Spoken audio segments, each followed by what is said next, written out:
Bueno chicos, hoy ya sí que sí, por fin, última clase de física y química en el último día lectivo, por cerrar con el pabellón por todo lo alto, con una clase que es de ampliación. Lo que vamos a ver hoy probablemente ni siquiera lo necesitéis ni para elevado. Y de hecho también os digo, si todo lo que digo hoy os suena a chino, lo más importante es que no os haga dudar de todo lo anterior. Vamos a ver un par de nomenclaturas de ampliación, a mi modo de ver, curiosas, relacionadas con la formulación inorgánica, en concreto con los compuestos ternarios y más concretamente con los ácidos. Ya vimos el otro día que la IUPAC admite, de hecho recomienda todavía el uso con los ácidos de la nomenclatura tradicional. Fijaos, lo podéis ver ahí en la imagen, este documento que es en el que nosotros nos hemos basado para hacer los apuntes propios del departamento de formulación inorgánica, pues es un documento, de hecho esto es un estudio, no se aprecia del todo ahí bien las letras, pero sí las iniciales de la Real Sociedad Española de Química, que hizo en el año 2016 para la correcta enseñanza en secundaria y bachillerato de las normas actuales de la IUPAC. Este documento es tal cual de esta Sociedad Española de la Química. Esas normas actuales de la IUPAC, el documento es de 2016, pero las últimas normas publicadas por la IUPAC, que creo que ya lo dije en su día, son de 2005. Pero bueno, pues es lo más actual que tenemos hoy en día y estamos acudiendo a la fuente para saber cómo hay que expresar los compuestos en inorgánica. Entonces los ácidos oxácidos y las sales ternarias ya vimos que se acepta y de hecho se recomienda usar la nomenclatura tradicional, pero hoy para acabar quería enseñaros otras dos nomenclaturas que permite la IUPAC. Una, la primera que vamos a ver, un pelín rara, pero que cuando se le coge el tranquillo pues también se ve que es súper fácil, y la otra bastante más sencilla que nos puede sonar de algo, sobre todo a los que os di yo clase el año pasado. Entonces, bueno, la primera nomenclatura se llama nomenclatura de adición, como viene aquí. Y aunque el nombre no nos dé pista ninguna, lo que está basado es en reescribir la fórmula del ácido para poder leer el ácido en esta nomenclatura. Hay que reescribir su fórmula, de forma que aparezca explícitamente en ella el grupo OH, el grupo hidróxido, podríamos decir, ¿vale? Entonces, bueno, pues aquí tenéis un ejemplo con el ácido sulfúrico. Yo reescribo la fórmula del ácido de forma que al final del todo pueda escribir tantos grupos OH como se puedan extraer de su fórmula. Normalmente vas a poder escribir tantos OHs como hidrógenos tenga la fórmula. Como esta fórmula tiene dos hidrógenos, pues puedo escribir dos grupos OH. ¿Qué es lo que me queda restante? Pues SO2, porque para poder escribir dos grupos OH a los 4 oxígenos que había, pues les resto 2 que van a parar a estos dos grupos OH. Escuchado suena complicado, pero es mucho más sencillo de lo que parece. Me voy a este, pues tengo que intentar reescribir esta fórmula escribiendo al final grupos OH. ¿Cuántos grupos OH puedo escribir? Pues tantos como hidrógenos tengo. Tengo dos hidrógenos, pues dos grupos OH. Y me quedan pues, este grupo SO. Con compuestos raros, por ejemplo el ácido disulfúrico, pues puedo escribir de nuevo dos grupos OH. Bueno, este le voy a saltar porque es que este es tan sumamente complicado. Me voy a ir a por uno que tenga un único hidrógeno. Pues si solo tengo un único hidrógeno, puedo escribir al final, reescribir mi fórmula con un único grupo OH. Y vais viendo que así con todo. Pues estar aquí el ácido fosfórico que tiene 3, pero igual con el ácido fosfórico pues podríamos escribir 3 grupos OH. Aquí le tenemos en la página anterior. El ácido fosfórico que es H3PO4, pues como tiene 3 hidrógenos, podemos escribir 3 grupos OH. Pues bien, ¿y esto de qué me vale? Pues simplemente que una vez que lo tengo así colocado, la lectura del fórmula sería simplemente iniciar con un prefijo que hiciera referencia al número de grupos hidróxidos. Aquí hay 2, pues empiezo con un di, luego digo tal cual la palabra hidróxido, luego como me encuentro oxígeno, pues digo cuántos oxígenos hay, 2, que sería este di, y como es oxígeno y el oxígeno cuando forma compuestos pues los denominamos óxidos, pues digo la palabra tal cual, óxido. Y luego como con lo que me encuentro es azufre, pues digo tal cual la palabra azufre. Entonces, de hecho, me sigue valiendo el truco, por así decirlo, de leer de atrás adelante. Sería dihidróxido, dióxido, azufre. En este de aquí, pues puedo escribir, vamos a hacer uno que no, este de aquí. Puedo escribir 2 grupos OH, se me queda así el total de la fórmula, pues diría dihidróxido, óxido, selenio. Sin ningún D, sin ningún nada, toda la palabra de seguido. Dihidróxido, óxido, selenio. Este, pues solo puedo escribir un grupo OH, pues me quedaría hidróxido, trióxido, cloro. Hidróxido, trióxido, cloro. Es bastante raro nombrarlos así, pero en cuanto lo ves visualmente, lo de la escritura de los grupos OH, pues queda algo bastante sencillo de hacer, aunque no lo parezca. Aquí en el ácido fosfórico, pues puedo escribir 3 grupos OH. Al escribir los 3 grupos OH, se me queda trihidróxido, óxido, fósforo. ¿Vale? Bueno, no me detengo más porque en pantalla podéis ir viendo incluso variaciones bastante complicadas y tampoco es cuestión de meternos mucho más en harina. Quedaría una segunda nomenclatura que es la nomenclatura del hidrógeno, ¿vale?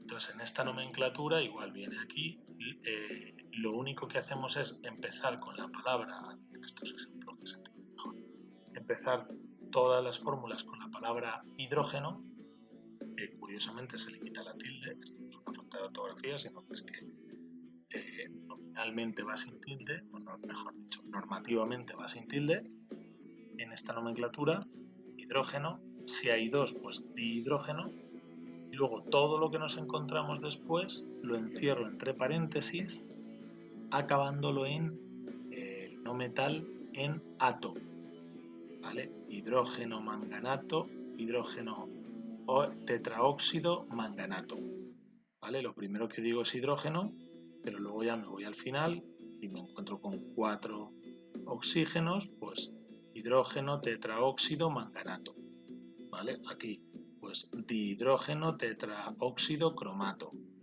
dihidrógeno heptaóxido dicromato. Este sería el ácido dicrómico, pues con esta nomenclatura sería dihidrógeno heptaóxido dicromato.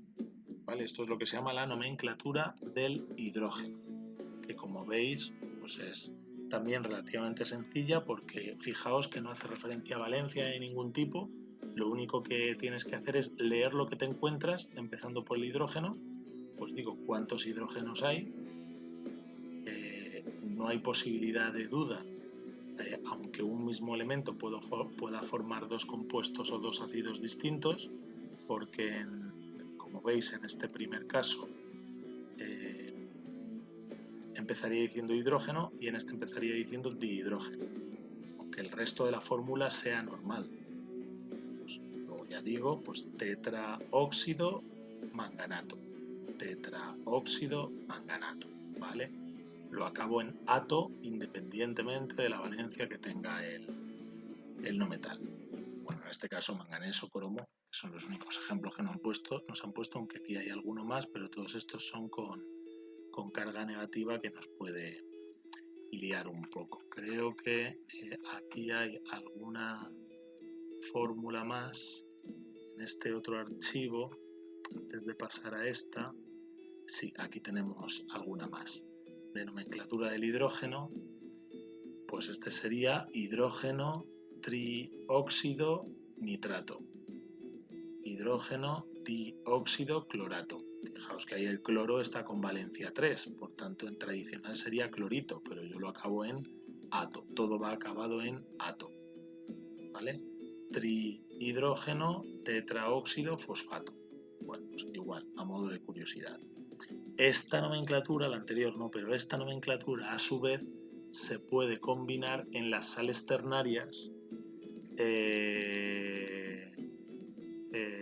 formando pues nomenclatura, ya no la llamamos de hidrógeno, la llamamos de composición o de adición para una sal ternaria, pero parte de esta nomenclatura del hidrógeno. Claro, no tiene sentido en la sal ternaria llamarla nomenclatura del hidrógeno porque no tiene hidrógeno, pero lo que hago es coger esta parte del nombre de la nomenclatura y añadirle el metal que ha sustituido al hidrógeno. Eso lo tenemos en esta tablita de aquí. Pues aquí antes había hidrógeno, viene de este de aquí, era hidrógeno trióxido nitrato, pues quito el hidrógeno y pongo sodio, pues mantengo lo que estaba entre paréntesis, trióxido nitrato, y digo de lo que es, de sodio. Fijaos que hay como dos variaciones, en la de composición no hay valencia que valga, en la de adición sí que tengo que decir la valencia, pero más que en números romanos, diciendo el número de oxidación. Pero bueno, pues ya estaría. Y no tiene mucho más esta nomenclatura, pues cualquiera se puede decir. Aquí pues, no sé si aquí también estaba el ácido dicrómico o esto.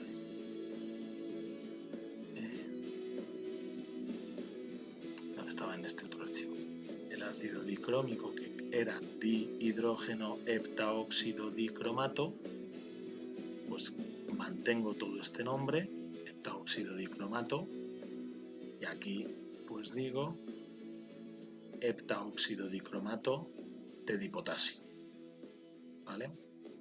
Con lo cual, bueno, pues es relativamente sencillo. Os decía que quizá a algunos esta os suene porque se parece para las sales binarias a la que os di yo el año pasado que llamábamos de IUPAC sistemática. Solo que en esa nomenclatura, en vez de utilizar la palabra óxido, cambiábamos óxido por oxo, ¿vale? Bueno, pues bien, eso está totalmente desaconsejado. Hemos estado revisando concienzudamente todo el documento y curiosamente dice que en niveles de secundaria bachillerato los propios libros de texto recomiendan utilizar este tipo de nomenclatura utilizando la palabra oxo para referirse al oxígeno, y en cambio la IUPAC está recomendando utilizar óxido, como aquí, ¿vale? Pues eso también, pues que veáis cómo el mundo este de la formulación inorgánica cambia a cada momento, es todo un mundo. Entonces, bueno, pues era un poco a modo de ampliación para que vierais también que esto es mucho más complicado de lo que puede parecer y no mucho más. Esta vez, pues como era la última clase, en vez de empezar con la canción que llevaba un par de días sin empezar con ella, pues la he reservado para terminar con ella, ya que es un hasta luego, pues vamos a terminar con una cancioncita de despedida. Canciones que nos hacen soñar. Hasta la vista, amigo, adiós. Que todo nos vaya bien. Parece que se acabó. Hasta la vista, rock and roll. Me tengo que acostumbrar a cantar sin oír tu voz.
Hasta la vista, chicos. Espero que nos podamos ver pronto el año que viene, aunque sea por los pasillos. Un abrazo a todos.